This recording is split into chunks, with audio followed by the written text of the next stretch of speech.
Nous ouvrons dans la parole de Dieu ce matin dans Actes chapitre 4, à partir du verset 23. Est-ce que c'est un peu fort? Est-ce que ça fait un peu d'écho? Merci beaucoup. Merci beaucoup à l'équipe de louanges qui nous a amenés dans la présence du Seigneur. Et je voudrais dire merci à l'Église et aux personnes ici qui ont prié pour moi pendant les traitements de radiation. C'est fini depuis un mois. Et demain après-midi, à 14h45, le spécialiste va me dire si les traitements continuent ou si je suis guéri. Et merci encore. Quelqu'un a résumé le passage que nous allons lire un peu comme ceci. D'abord, les croyants sont secoués par le monde, par la persécution. Et deuxièmement, les croyants sont secoués par le Seigneur lorsqu'ils rentrent dans sa présence. Mais, oh, chers amis, dans cette histoire, le monde a été secoué par les croyantes. Et cela est vrai parce que le petit mouvement obscur, marginal de Jésus, qui a commencé dans l'année 30 avec environ 120 personnes, environ 300 ans plus tard, on nous dit que 56% de l'Empire romain était chrétienne, au moins en nom. Ça, c'est une croissance de 40% par décennie. Si je pousse trop fort, on sait qu'est-ce qui va se passer. Hein? Je ne sais pas s'il y a une frein quelque part. 40% par décennie. Vous saviez que lorsque les églises évangéliques ont commencé à œuvrer ici au Québec, surtout dans les années 50 et 60, nous avons connu une croissance de 40% et plus. Mais cela a ralenti. Ça fait longtemps que nous n'avons pas une croissance de 40% dans nos églises, par décennie, n'est-ce pas? Et je pense que ce matin, nous allons voir ensemble certaines raisons, certains indices, le pourquoi de cette croissance extraordinaire. Alors, nous allons lire ensemble la parole de Dieu, Actes chapitre 4 et le verset 23. Après avoir été relâchés, ils allèrent vers les leurs et racontèrent tout ce que les principaux sacrificateurs et les anciens leur avaient dit. Lorsqu'ils l'eurent entendu, ils élevèrent à Dieu la voix tous ensemble et dirent, « Seigneur, toi qui as fait le ciel, la terre, la mer et tout ce qui s'y trouve, c'est toi qui as dit par le Saint-Esprit, par la bouche de notre Père, ton serviteur David, pourquoi ce tumulte parmi les nations et ces vaines pensées parmi les peuples? Les rois de la terre se sont soulevés et les princes se sont ligués contre le Seigneur et contre son oint. En effet, contre ton saint serviteur Jésus, que tu as oint, Hérode et Ponce Pilate se sont ligués dans cette ville avec les nations et avec les peuples d'Israël pour faire tout ce que ta main et ton conseil avaient arrêté d'avance. Et maintenant, Seigneur, vois leurs menaces et donne à tes serviteurs d'annoncer ta parole avec une pleine assurance, en étendant ta main pour qu'ils se fassent des guérisons, des miracles et des prodiges par le nom de ton saint serviteur Jésus. Quand ils eurent prié, le lieu où ils étaient assemblés trembla. Ils furent tous remplis du Saint-Esprit et ils annonçaient la parole de Dieu avec assurance. La multitude de ceux qui avaient cru n'était qu'un cœur et qu'une âme. Nul ne disait que ses biens lui appartenaient en propre, mais tout était commun entre eux. Les apôtres rendaient avec beaucoup de force témoignage de la résurrection du Seigneur Jésus. Et une grande grâce reposait sur eux tous, car il n'y avait parmi eux aucun indigent. Tous ceux qui possédaient des champs ou des maisons les vendaient, apportaient le prix de ce qu'ils avaient vendu, et le déposaient aux pieds des apôtres, et l'on faisait des distributions à chacun selon qu'il en avait besoin. Joseph, surnommé par les apôtres Barnabas, ce qui signifie fils d'exhortation, je préfère fils d'encouragement, meilleure traduction, Lévite, ordinaire de Chypre, vendit un champ qu'il possédait, apporta l'argent et le déposa aux pieds des apôtres. Nous allons commencer par regarder le contexte ici de notre passage qu'on vient de lire. On va regarder ce qu'on a vu dans les semaines passées. Nous allons regarder la prière du peuple de Dieu dans les versets 22 à 29. Nous allons regarder la réponse de la prière au verset 31, la mise en commun des biens de la communauté, versets 32 à 35, l'introduction à Barnabas dans le livre des Actes, dans l'histoire de l'Église primitive, et nous allons tirer quelques applications. Commençons par le contexte. Vous savez qu'en Actes chapitre 1er, nous avons vu l'ascension de notre Seigneur dans le ciel et nous avons vu le choix de Matthias pour remplacer Judas comme deuxième disciple, deuxième apôtre. Dans Actes chapitre 2, le Saint-Esprit est donné, accomplissement de la promesse du Seigneur. Et on a le premier sermon de Pierre, pas pire pour le premier sermon. Et nous avons 3000 personnes qui sont ajoutées à l'Église dans une seule journée. Dans Actes chapitre 3, nous avons la guérison de l'homme boiteux de naissance et le deuxième sermon de Pierre. Et déjà dans les Actes chapitre 4, nous avons vu que Pierre et Jean furent arrêtés suite à cette guérison. Et nous avons le troisième sermon de Pierre et Jean qui sont défendus de parler au nom de Jésus par les autorités religieuses. Et ça nous amène à aujourd'hui. Et dans ce contexte, j'aimerais qu'on remarque la structure parallèle avec le chapitre 2. Et dans le chapitre 2, le Saint-Esprit est donné. Et le Saint-Esprit est donné aussi au chapitre 4. Le baptême du Saint-Esprit dans le chapitre 2 et la plénitude du Saint-Esprit dans le chapitre 4. Et dans les deux chapitres, nous avons un sermon par Pierre. Et dans les deux chapitres, nous avons un accroissement important dans l'âme de croyante. Et dans les deux chapitres, les chrétiens mettent leurs biens en commun. Alors ça nous donne un peu le contexte de ce que nous voyons aujourd'hui. Et maintenant, nous regardons vers la prière qui est donnée. Je pense qu'on a caché un verre d'eau. Merci beaucoup.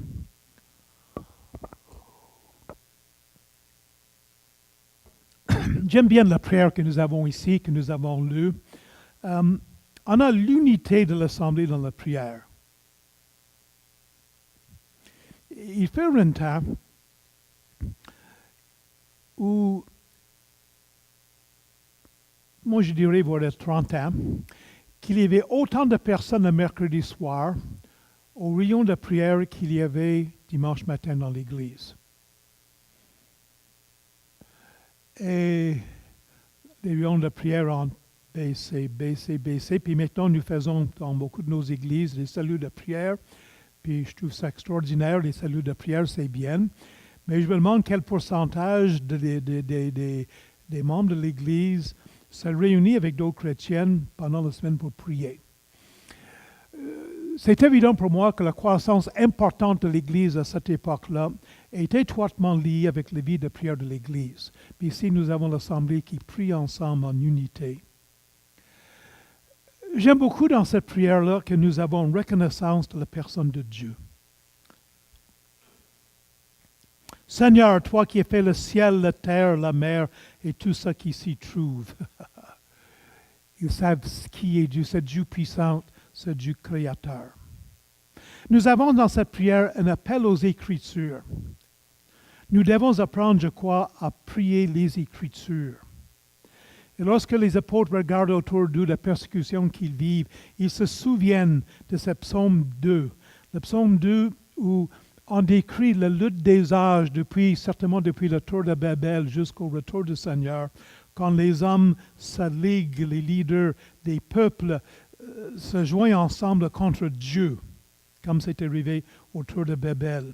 Puis on se souvient que dans le psaume 2, qu'on dit que les rois de la terre se sont soulevés, les princes se sont ligués contre le Seigneur et contre son oint. Je trouve intéressant qu'ils ont arrêté de citer le psaume 2. Dans le psaume 2, qu'est-ce qui suit les paroles et les princes se sont ligués contre le Seigneur et contre son oint? Est-ce que vous vous souvenez qu'est-ce que ça dit après dans le psaume 2? Celui qui siège dans les cieux rit. Dieu rit de ceux qui se joignent contre son oint. Le Seigneur se moque d'eux. Le Seigneur se moque d'eux. Et devant la persécution qu'ils vivent, ils se souviennent que ça fait partie de l'histoire de l'humanité depuis toujours, ça rien de nouveau.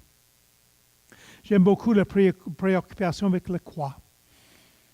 Puis nous avons besoin de nous préoccuper de la croix lorsque nous prions. Il y a une confession de la souveraineté de Dieu.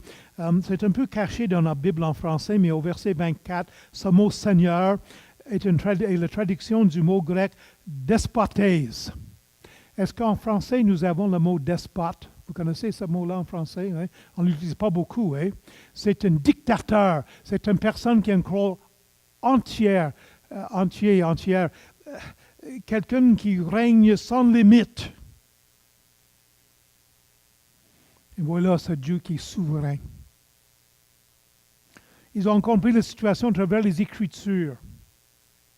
Remarquez que malgré les difficultés, puis la méchanceté, puis la persécution qu'ils vivent, que dans cette prière, il n'y a aucune demande de vengeance. Moi, il me semble que si j'étais persécuté, que je dirais, Seigneur, frappe-les. Non, aucune demande de vengeance ici. Ce qu'il demande, c'est qu'il demande à Dieu d'agir en eux, de recevoir l'assurance, puis il demande à Dieu d'agir selon sa volonté déjà reconnue, qu'il soit témoin. Jésus les a dit dans Actes chapitre 1, verset 8, « Vous serez mes témoins. » Puis il demande l'aide de Dieu pour accomplir la volonté de ce que le Seigneur les a déjà demandé de faire.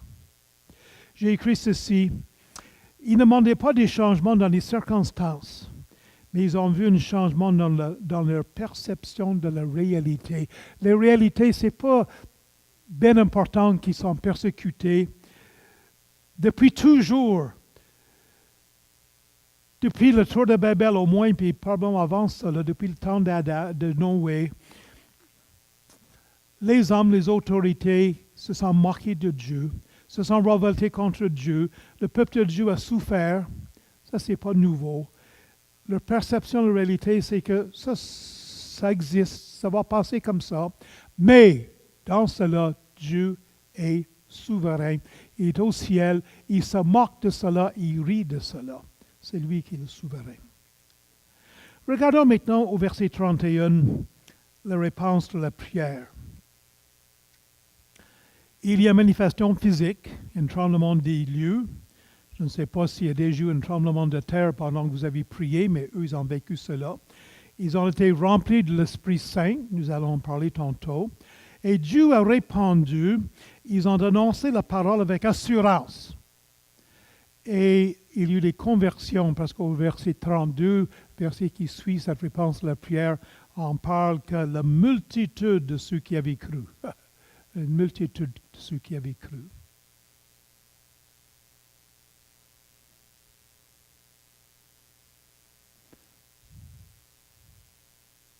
Ces personnes-là n'avaient pas peur de perdre leur vie. Ils n'avaient pas peur d'être battus pour leur foi. Vous savez, une des raisons que l'Église a tellement grandi rapidement, c'est que les non-chrétiens ont vu que les chrétiens sont morts sans peur, sans crainte pour leur foi. Puis je me suis posé la question en lisant ce passage depuis quelques semaines. Est-ce que moi j'ai peur de perdre ma vie? Et pourquoi que j'ai peur de perdre ma vie? Savez-vous que je vais perdre ma vie bientôt? Puis vous aussi? Si le Seigneur me donne encore 10-15 ans, là, je vais bien chanceux. Mon père est mort à l'âge de 85, moi j'ai 71. Je ne pense pas dépasser l'âge de mon papa. Je vais perdre ma vie quand même. Pourquoi j'ai tellement peur de la perdre? Pourquoi j'ai peur de la perdre? Je suis invité pour retourner au Congo au mois d'avril. Je ne sais pas si je vais aller. Je n'ai pas parlé avec mon épouse encore, elle vient de le savoir. Mais on m'a bien averti que c'est de plus en plus dangereux. Puis si on décide d'y retourner pour enseigner au Congo l'année prochaine, au mois d'avril, il faut me faire entourer par prière par mes amis, par les frères et sœurs, parce que beaucoup de personnes qui perdent leur vie, il y a beaucoup de croyants qui perdent leur vie en ce moment au Congo. Puis je me suis dit, mais je vais-tu aller là-bas, me faire tuer, me faire couper par la hache? La dernière fois que j'étais là, il y a une personne qui s'est fait mettre une pneu, un tire autour de lui, puis il a mis de gasoline un peu, puis il l'a allumé, puis elle est morte comme ça. J'ai pas envie de mourir comme ça, parce que j'ai peur de perdre ma vie. Puis je vais le perdre de toute façon. Plus que Dieu nous secoue, moins que le monde nous secoue. Ça, c'est Saint Jean Chrysostome qui a dit ça, l'un de mes pères de l'Église préférés. Plus que Dieu nous secoue à l'intérieur, moins que le monde nous secoue. J'aimerais ouvrir une parenthèse ici pour parler de la différence entre le baptême du Saint-Esprit et la plénitude du Saint-Esprit. Et parce que le passage nous dit ici qu'ils ont été remplis de l'Esprit Saint. Et j'aimerais simplement vous dire que le baptême du Saint-Esprit nous place dans l'Église, le corps du Christ. Bon, vous êtes une Église baptiste, vous croyez au baptême. Qu'est-ce que le baptême fait dans notre tradition ici? Bien, le baptême est un symbole du fait que nous sommes en Christ. Hein? C'est un symbole de cela. Mais le baptême du Saint-Esprit nous place dans le corps de Jésus-Christ. 1 Corinthiens, chapitre 12, verset 13, excusez-moi, j'ai oublié de mettre la référence. 1 Corinthiens 12, 13 nous dit ceci. Nous avons tous en effet été baptisés dans un seul esprit pour former un seul corps, dans juif, soit juif, soit grec, soit esclave, soit libre. Nous avons tous été abreuvés d'un seul esprit. Abreuvés d'un Saint-Esprit, je pense, parle de la plénitude de l'Esprit. Alors, le baptême du Saint-Esprit, c'est positionnel. Le Saint-Esprit vient sur nous. Nous sommes baptisés dans le Saint-Esprit, puis on fait partie du corps du Christ. C'est une position que nous occupons. Et c'est une fois pour tout. Le baptême du Saint-Esprit est arrivé au début de l'histoire de l'Église, aux Juifs, aux Samaritains et aux non-Juifs. On va le voir dans les prochaines semaines dans le livre des Actes. Puis remarquez dans 1 Corinthiens 12, 13, est-ce que vous avez déjà lu l'épître aux Corinthiens? Est-ce que c'est les chrétiens les plus spirituels dans le monde? Qu'est-ce que vous en pensez là? Je pense bien qu'il y avait des chrétiens là que je ne suis pas sûr qu'on voudrait les élire comme diacres dans nos églises. Je ne suis pas sûr qu'on voudrait en faire des prédicateurs. Je ne suis pas sûr que ce seraient nos meilleurs amis. Puis l'exemple qu'on dirait nos enfants, nos petits-enfants, regarde cette chrétienne vive, c'est-tu beau? Je pense que c'est des chrétiennes très charnelles, beaucoup de ces chrétiennes-là. Et pourtant, le passage nous dit, nous avons tous en effet été baptisés dans un seul esprit. Paul dit quand même que tous dans l'église de Corinthe avaient été baptisés dans le Saint-Esprit. Le baptême est alors positionnel et il arrive au début de la vie chrétienne et nous n'avons pas à rechercher le baptême dans le Saint-Esprit. Le baptême dans le Saint-Esprit n'est pas nécessairement accompagné par des signes extraordinaires non plus. On va lire à travers le livre des Actes. On va voir qu'est-ce qui s'est passé. Mais donc, la plénitude du Saint-Esprit est arrivée régulièrement aux chrétiens. Ce n'est pas un positionnel. Ce n'est pas quelque chose qui arrive au début de la vie chrétienne, qui est arrivé au début de l'histoire de l'Église.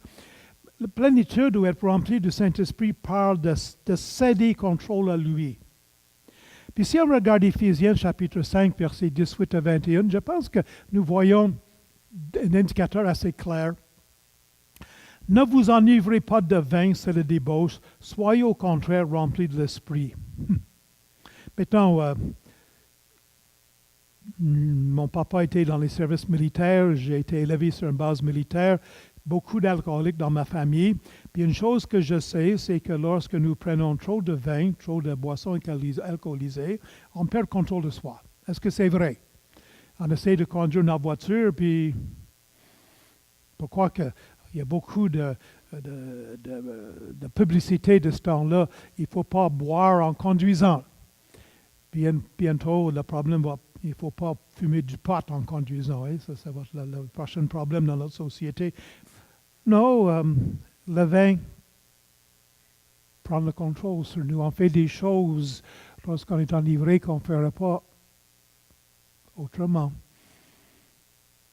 Être rempli d'esprit. Entretenez-vous, le verset continue, par des psaumes, par des hymnes et par des cantiques spirituels, chantant et célébrant de tout votre cœur des louanges du Seigneur. Rendez continuellement grâce à Dieu le Père pour toutes choses, au nom de notre Seigneur Jésus-Christ, vous soumettant les uns aux autres dans la crainte du Christ. Alors on pose la question, quelles sont les évidences que nous sommes remplis du Saint-Esprit? Puis j'aimerais vous en suggérer quelques-unes.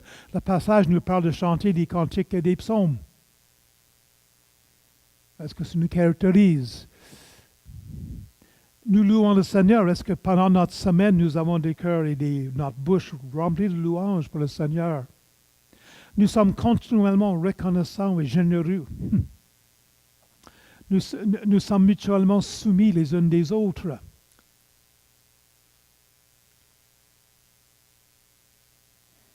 Verset 32 nous dit, la multitude de ceux qui avaient cru n'était qu'un cœur et qu'une âme. Une soumission mutuelle. Unité. Et nous produisons le fruit de l'Esprit. C'est quoi le fruit de l'Esprit? Quand on est rempli de l'Esprit Saint, voici qu'est-ce qui nous caractérise. L'amour, la joie, la paix, la patience, la bonté, la bienveillance, la foi, la douceur, la maîtrise de soi. C'est presque tous des noms féminins. Je ne sais pas pourquoi. Peut-être parce que les femmes sont plus remplies de l'Esprit Saint que nous, les hommes, je ne sais pas. Chers amis, moi je ne veux pas me moquer des autres chrétiennes, mais j'aimerais vous donner un avertissement. C'est possible d'avoir des faux buts dans la vie chrétienne. De chercher une évidence d'être rempli par le Saint-Esprit des signes extraordinaires, puis vous savez c'est quoi. J'aimerais simplement vous dire que ces choses-là peuvent exister et peuvent avoir existé surtout au début de l'Église locale, l'Église primitive. Mais la vraie évidence de l'Esprit Saint, recherchez pas cela dans les signes extraordinaires. Recherchez ça dans les choses qu'on vient de voir ensemble, qui sont sur l'écran devant vous. Et si ma vie est pleine d'amour, de joie, de paix, de patience, de bonté, de bienveillance, de foi, de douceur et maîtrise de soi, je pense que c'est bien plus important que des dons extraordinaires, que des signes extraordinaires. J'aimerais ça vous dire quelque chose. Le fruit de l'Esprit ne peut pas être imité. Vous ne pouvez pas à long terme imiter le fruit de Saint-Esprit. Vous ne pouvez pas démontrer l'amour, la joie, la paix, la patience, la bonté, la bienveillance, la foi, la douceur, la maîtrise de soi. Ça, vous ne pouvez pas imiter ça à long terme. Mais les évidences extraordinaires, écoutez, les jésuites en parlaient en langue, les bouddhistes en parlaient en langue, les hindous en parlaient en langue. Il y a eu des fausses guérisons. Les démons peuvent faire beaucoup d'évidence. Ça peut être imité. Les dons spirituels, les manifestations spirituelles peuvent être imitées. Le fruit de l'Esprit ne peut pas être imité. Qu'est-ce qui est plus important à chercher? Regardons cette mise en commun maintenant. Quelques bémols ici. Ce n'était pas obligatoire pour tout le monde. Le livre des Actes est un livre d'histoire. Pas une histoire comme une histoire qu'on raconte aux enfants, mais l'histoire. Là. Ça nous raconte comment ça s'est passé dans l'Église primitive. Et ce n'est pas nécessairement tout normal pour nous. Tout ce qui s'est passé dans les livre des Actes n'est pas obligatoire pour nous. Okay?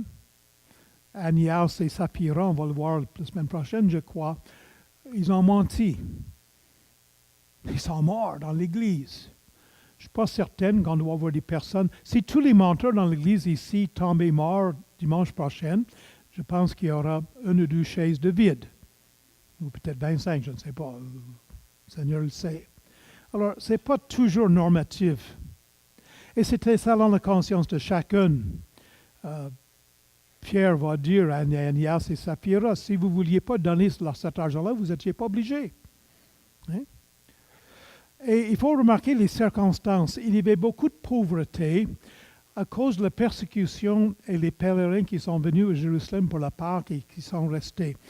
Vous savez que certaines disent 1 million, je ne sais pas s'il y avait 1 million, mais beaucoup de Juifs de partout dans le monde venaient à Jérusalem pour la Pâque.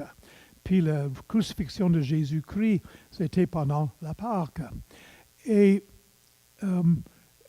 beaucoup sont restés plus longtemps que prévu. Ils avaient apporté de l'argent avec eux pour leurs dépenses pour un certain temps, mais ils sont restés à cause de cela.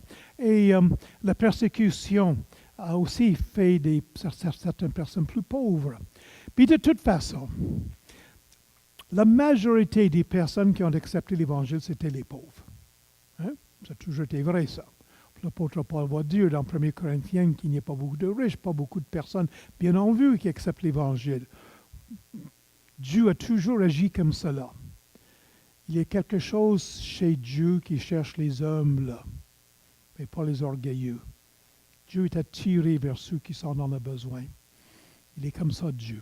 Alors, à cause de cela, les besoins étaient assez importants.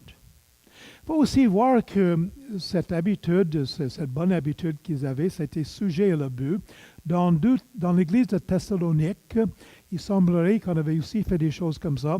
Mais dans 2 Thessaloniciens, chapitre 3, verset 10, l'apôtre Paul dit « Celui qui ne travaille pas ne devrait pas manger. » Assez solennel, cela. Alors que cela ne devienne pas une raison pour certaines personnes de ne pas travailler. Mais c'est quand même, après avoir dit ces bémols-là, puis je vois que beaucoup d'auteurs veulent donner toutes sortes de raisons pourquoi on ne doit pas faire ça aujourd'hui. C'est quand même un exemple pour nous de générosité et de soin de nos frères et sœurs dans le besoin. Puis je pense qu'on a besoin de regarder ça, puis nous avons besoin de nous examiner. Et c'est vrai qu'aujourd'hui, le gouvernement vient chercher l'argent dans nos poches, dans nos portefeuilles, ou même avant que l'argent vienne dans nos portefeuilles, il vient de chercher avant notre chèque de paie, déduction à source qu'on appelle. Et alors, eux, ils aident le pauvre, puis il y a quand même parfois des cas d'urgence et des cas où il faut aider, puis il faut le faire. Nous allons sortir chez Publications chrétiennes un livre sur les diacres. Il doit être presque prêt, il va sortir par le mois de septembre, je crois. Et dans ce livre-là, on suggère que le travail principal des diacres, c'est de s'occuper des personnes qui sont mal prises. Intéressant. Vous le lirez quand ça va sortir.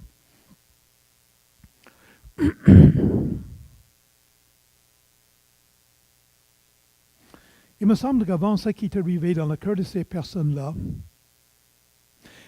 ils ne pensaient plus que leur possession appartenait à soi-même. Est-ce que ce que vous avez vous appartient? Maison, argent, auto. Nos armoires tellement remplies de vêtements qu'il faut tout serrer pour en rentrer d'autres. À partir de moi-même. La raison que les chrétiens donnent peu, j'ai écrit, c'est pas parce qu'ils sont égoïstes, mais c'est parce qu'ils manquent de courage.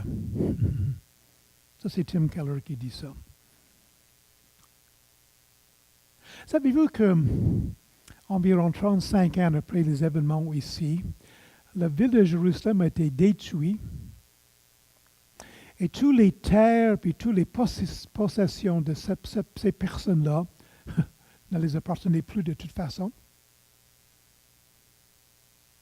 Tout a été détruit. Et les Juifs, en vaste majorité, ont été amenés en captivité. Beaucoup de chrétiens qui se sont sauvés avant la déportation, mais ils se sont sauvés avec rien, par exemple, avec un sac sur le dos. Ces biens qu'ils ont donnés, qu'ils ont cédés pour les autres, ils les auraient perdus de toute façon dans quelques années. Puis nous, nos biens que nous avons, nous aussi, nous allons les perdre bientôt. Soit qu'on va mourir, ou soit que le Seigneur va revenir bientôt, j'espère très bientôt, puis on va les perdre quand même. Et peut-être que nous avons peur pour l'avenir. Puis nous avons peur de ne pas avoir assez pour manger, puis peur de ne pas avoir une maison pour vivre. Puis c'est vrai qu'il fait 35 sous zéro ici. Ce n'est pas la même température que Jérusalem, c'est certain. Nous avons besoin de maisons chauffées l'hiver, je comprends cela. Mais devant la souveraineté de Dieu, devant la réalisation que Dieu prendra soin d'eux, ces chrétiens-là, ils n'avaient pas peur de donner parce qu'ils savaient que Dieu prendrait soin d'eux. Alors, je l'ai écrit. Je dois vous dire qu'au Québec, puis ce n'est pas nécessairement vrai de cette Église, je le sais, mais nos églises ne sont pas tellement généreux. Le peuple québécois donne beaucoup moins aux œuvres charitables et aux églises locales que dans les autres provinces du Canada et aux États-Unis. Je pense que vous le savez ça. Il y a quelques années, j'étais copropriétaire d'une imprimerie, puis on avait le contrat pour faire les bulletins paroissiales pour les églises catholiques de Trois-Rivières. Savez-vous quelle était la collecte moyenne par semaine dans les églises catholiques à Trois-Rivières? Ces immenses bâtiments? En bas de 20 $. Puis j'ai vu des semaines, là, on imprimait ça toutes les semaines, là, 7 $ de collecte. Je ne sais pas comment ils payent le chauffage dans ces bâtiments-là, mais effectivement, ils ne l'ont pas payé, puisqu'il y a 7 de ces églises sont fermées, vous le savez. Hein? Et je me souviens d'une chrétienne sauvée depuis un an qui me dit, « Ah, autrefois, j'ai donné 25 cents dans le sac à messe. Aujourd'hui, je suis chrétienne, je donne $1. » Il était tout fier de lui. Puis je sais que ce n'est pas le cas dans l'Église ici. Puis il y a des personnes qui critiquent qui disent que les chrétiens ne donnent pas beaucoup parce qu'ils sont égoïstes. Mais moi, je crois que ce n'est pas ça. Je pense qu'on est peureux. Je pense qu'on manque de courage. Et ces chrétiens ne marquaient pas de courage. Tournons maintenant à cette introduction à Barnabas.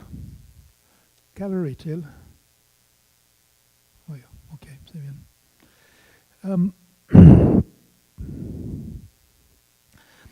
Luc introduit ici celui qui joue un rôle important dans l'expansion de l'Église. En lisant le livre des Actes, vous avez remarqué qu'à un moment donné, Luc, il ouvre une petite parenthèse, puis il parle de quelqu'un qui va venir très important plus tard. Il fait avec Paul. Il va dire avec lorsque Étienne est lapidé, il va seulement dire que Saul gardait les vêtements de ceux qui l'ont lapidé. Puis là, le sujet change, puis Paul revient un peu plus loin. Une introduction à Paul. Et ici, on introduit Barnabas, puis Barnabas va devenir important plus tard. Il va devenir une des personnes qui va accompagner l'apôtre Paul pendant son premier voyage missionnaire. Alors, c'est une façon littéraire ici. Bon écrivain, Luc, excellent écrivain. Il va introduire Barnabas. Et la générosité puis l'amour pour le peuple de Dieu. Qu'est-ce que j'ai fait là? Tu copies-coller. Hein? Barnabas est appelé par les apôtres le fils d'exhortation. Puis, c'est un beau mot, exhortation, mais je ne l'aime pas ici parce que nous le comprenons mal au Québec. Exhorter, je me souviens, il y a quelques années, je parlais avec quelqu'un, il a dit, j'ai été voir telle personne, telle chrétienne qui a un péché dans sa vie, puis je l'ai exhorté. Ça veut dire qu'il a parlé dans le casque, il a parlé fort, fort, fort. Et le mot exhorter a ce sens d'encourager. Et je pense qu'on fait bien d'encourager, de traduire fils de consolation, fils d'encouragement. Puis quand on dit fils de consolation, ce n'est pas parce que son papa s'appelait Consolation et sa maman s'appelait Consolation. C'est une expression hébraïque. Fils de quelque chose veut dire il est caractérisé par cela. Okay? Alors, ce qui caractérise Barnabas dans son ministère, c'était tellement évident que son nom était Joseph, mais on a changé son nom, comme ça arrive souvent dans la Bible, on change le nom de quelqu'un, parce qu'on le regarde vivre, puis on dit, cette personne, sa vie est caractérisée par la consolation et par l'encouragement. On lui change son nom, on l'appelle Barnabas, fils de consolation. Quel beau nom. C'est le mot consolation ici, c'est le mot parakletos dans le grec. Para, à côté de, vous connaissez le mot para. Si vous tombez en bas d'un avion, ce serait bien utile d'avoir une parachute, avec le chute. Il y a des personnes dans l'Église ici, j'en connais au moins, qui est paramédical, en tout cas, ouais, c'est ça. Il y a des... Bon, je pense que vous voyez, il y en a d'autres que j'avais dans ma tête, les 2 minutes qui sont partis. Ça, c'est l'habitude chez nous. Mais vous comprenez ce mot para avec kletos. C'est comme quand vous collez une pizza, en bon québécois. Kletos, c'est appelé. Appelé à côté de, utilisé pour les avocats qui sont appelés à côté de nous pour nous aider. Et c'est un beau nom qui est utilisé par le Saint-Esprit dans Jean 14, 16, 26, 15, 46, 16, 7, Jean. Et c'est utilisé même pour notre Seigneur Jésus-Christ dans 1 Jean chapitre 2, verset 1er. Quand Jésus dit à ses disciples, je m'en vais, mais un autre consolateur viendra. C'est ce même mot-là, parakletos, le ministère du Saint-Esprit envers nous. Beau nom. Et j'aimerais simplement vous dire que Dieu nous donne des Barnabas dans nos églises. On en a tellement besoin. On a besoin de personnes pour encourager. Je pense qu'on doit tous être des personnes qui encouragent les autres. Depuis un certain temps, je me demande, parce que ce n'est pas ça que je suis naturellement, c'est plus facile pour moi de critiquer les autres que de les encourager. Êtes-vous fait comme ça, vous autres? Hein? Pas tous, là, mais certains de vous. Hein? Bien facile de critiquer. Ça fait partie de notre nature déchue, je pense. Nous avons besoin de personnes pour encourager. J'essaie de me dire à la fin de la journée, est-ce que j'ai encouragé quelqu'un aujourd'hui? Bien souvent, je dis non. Que le Seigneur change mon cœur et qu'il nous donne dans nos églises des Barnabas. Nous en avons tellement besoin. Ça change la vie de l'Église. Les chrétiens sont découragés souvent, passent des moments difficiles. Soyons des Barnabas pour les encourager. Vous vous souvenez qu'un peu plus tard dans l'histoire des Actes, il y avait Jean-Marc, ce jeune homme qui a fait faillite dans son service pour les chrétiens, son service chrétien. Il est parti en voyage missionnaire avec Paul et Barnabas, puis il ne s'est pas rendu au bout. Soit qu'il était tanné du service, soit qu'il avait peur des persécutions qu'il avait vues, soit qu'il s'ennuyait de sa mère, je ne sais pas. Il est parti. Puis Paul, étant Paul, a dit, je ne veux rien plus savoir de lui. Il n'a pas été jusqu'au bout dans le service avec nous. On ne le prend plus avec nous dans un autre voyage. Puis Barnabas, fils d'encouragement, a dit, non, on parle avec nous. C'est sûr que c'était son oncle aussi. Jean-Marc était le neveu de Barnabas. Puis, c'était devenu un sujet de division entre Paul et Barnabas. Mais savez-vous quelque chose? Barnabas a gagné Jean-Marc. Puis, plus tard dans sa vie, Paul a écrit, puis il a dit, Jean-Marc est utile pour moi dans mon service. Barnabas avait raison. Puis Barnabas a pris un jeune homme qui n'a pas tellement réussi dans l'œuvre de Dieu, puis il l'a encouragé, mis son bras autour de lui, puis il l'a encouragé. Nous avons besoin de ça. Remarquez quelque chose d'extraordinaire ici, que même s'il était un homme riche, il n'a pas essayé de manipuler l'Église avec son argent. J'aime beaucoup l'expression qui dit « il a déposé l'argent aux pieds des apôtres » comme les autres disciples l'ont fait aussi. Ceux qui ont vendu leur terrain ou qui ont donné l'argent pour les pauvres, ils ont déposé l'argent aux pieds des disciples. Je sais que ça n'existe pas ici. Mais il y a aux États-Unis en ce moment, je ne donnerai pas trop de détails, mais un grand homme très connu, qui était président d'une œuvre chrétienne très importante, qui a été trouvé coupable de choses assez honteuses et qui a été forcé de démissionner de sa poste. Et sur le conseil d'administration de cette organisation-là, il y avait un homme qui donnait environ 70% de l'argent pour l'œuvre. Ça, c'est toujours dangereux, ça. Puis il a fait appeler puis là, je parle des choses de voilà 2 semaines environ. Il a convoqué une réunion du conseil d'administration, puis il a dit, on fait revenir cet gars-là comme président et comme ouvrier dans notre association, ou je donne plus d'argent. Ça, c'est la manipulation avec l'argent. OK? Attention à cela. On donne à l'Église.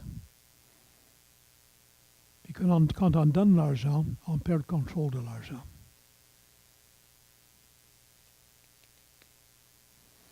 Quelques applications. Excusez-moi là. Je pose une question, quelques questions. Est-ce que nous sommes unis ensemble autour d'une même vision pour notre Église? Une des choses que je crains aujourd'hui, c'est qu'il y a à peu près 50 visions différentes de qu'est-ce que c'est une Église, puis quelle doit être la priorité de notre Église. Puis je conviens que Dieu n'a pas fait tous les fleurs de la même couleur. Il y a des roses, puis des pourpres, puis des bleus, puis toutes sortes de couleurs de fleurs. Puis les églises peuvent être différentes un peu les unes des autres. Mais je remarque que dans beaucoup d'églises, il y a telle personne qui dit notre église doit aller dans cette direction-là. Puis il y a d'autres personnes qui disent c'est mon église, là, je voudrais aller dans cette direction. Puis il y a un autre qui dit dans cette direction-là, de sorte que l'église essaie de courir dans 50 directions en même temps, puis il n'y a pas d'unité. Puis on est convaincu de notre vision. Puis ma vision est la chose la plus importante. Non, ma vision n'est pas importante. Je peux faire partie des discussions, je peux contribuer. Mais si ma vision est plus importante que l'unité de l'Église, il y a un problème. Une des raisons que l'Église ici a grandi, puis que le Seigneur les a bénis, c'est que tant de fois nous lisons d'un seul cœur, d'une seule âme. C'était ça qui caractérise cette Église-là. Que le Seigneur nous donne dans nos églises, que le Seigneur donne à cette Église, que chacun, avec des préférences, puis ça n'est qu'une préférence, hein? Une différence entre quelque chose qui est clairement indiqué dans les Écritures et des préférences. Je pourrais préférer des murs d'une couleur différente de cela. Hein? Je pourrais préférer avoir la tribune dans le coin plutôt que dans le milieu. Je pourrais préférer que le prédicateur n'ait pas de tribune. C'est bon pour les prédicateurs, pas de bédaine, mais pour moi, j'aime bien avoir un peu... Alors, c'est les préférences. Attention que mes préférences, que mes petites idées ne viennent pas ruiner l'unité de l'Église locale. L'unité de l'Église locale est bien plus importante que mes idées et mes préférences. Est-ce que nous avons des faux buts en cherchant des signes spectaculaires plutôt que les vraies évidences de la plénitude du Saint-Esprit? Quand je m'examine, est-ce que j'ai tel don, ou est-ce que j'ai dit, Seigneur, donne-moi plus d'amour pour le peuple de Dieu. Seigneur, enseigne-moi la patience. Nous sommes montés au Candy Boulot avec nos petites filles, la plus jeune à 6 ans, excusez. Et puis j'ai dû lui parler après le voyage. Il a dit, je t'aime beaucoup. J'ai expliqué c'est quoi les fruits de l'esprit, puis je lui ai expliqué la patience est un des fruits de l'esprit. Je pense qu'elle aime le Seigneur. Qu'une petite fille de 6 ans soit impatiente dans un voyage de 5 heures dans une auto avec 5 personnes pleines de bagages, c'est compréhensible. Qu'une chrétienne mûre manque de patience, c'est moins. Est-ce que la patience me caractérise? Est-ce que je cherche les vraies évidences de la plénitude du Saint-Esprit ou je cherche des faux buts? Est-ce que nous donnons au budget ou au projet? On nous dit, à travers le monde chrétien, en Europe on le dit, aux États-Unis on le dit, que les boomers, je ne connais pas tous les mots, là, les boomers, puis en tout cas, les différents groupes d'âge, là, ne donnent plus au budget de l'Église, qui donnent au projet. Mon beau-frère est membre d'une très grosse église baptiste. Il est pasteur dans une grosse église baptiste du Sud, au Tennessee. Puis il me dit, Doug, 85% de l'argent au budget viennent des personnes qui ont plus de 55 ans. Les jeunes qui viennent de l'Église ne donnent pas dans le collecte, au moins que ce soit un gros projet. Là, ils vont donner. Je pose la question, est-ce que ça fait partie de l'unité, ça? Est-ce que ça fait partie de déposer notre argent aux pieds des apôtres? On donne au Seigneur, on perd le contrôle, ou est-ce qu'on veut contrôler les projets de l'Église en mettant nos priorités, en donnant seulement aux choses qui nous intéressent? Est-ce que notre Église se donne vraiment à la prière? La prière comme cette prière de la première Église. Sommes-nous généreux envers ceux dans notre Église et ceux qui sont autour de nous, qui sont dans le besoin? Et enfin, comme application, examinons-nous, est-ce que je suis un fils de consolation, un fils d'encouragement? Bien que le Seigneur nous aide à mettre cela en pratique dans nos vies. Et je vais prier, puis après ça, le groupe de louange va revenir nous conduire. Merci Seigneur pour ta parole. Merci pour l'histoire de l'Église primitive ici, qui nous enseigne des leçons. Merci pour l'exemple de ce peuple de Dieu. Oh Seigneur, donne-nous le courage. Il est possible, Seigneur, que la persécution s'en vienne pour l'Église ici au Québec. C'est possible. Donne-nous le courage de témoigner malgré cela, avec courage, Seigneur. Donne-nous être des fils de consolation. Donne-nous de mettre en pratique ce que nous avons vu ce matin dans ta parole. Merci que tu es souverain. Merci que ceux qui nous persécutent, pour toi, ce sont des sujets de rire. Merci Seigneur, au nom de Jésus.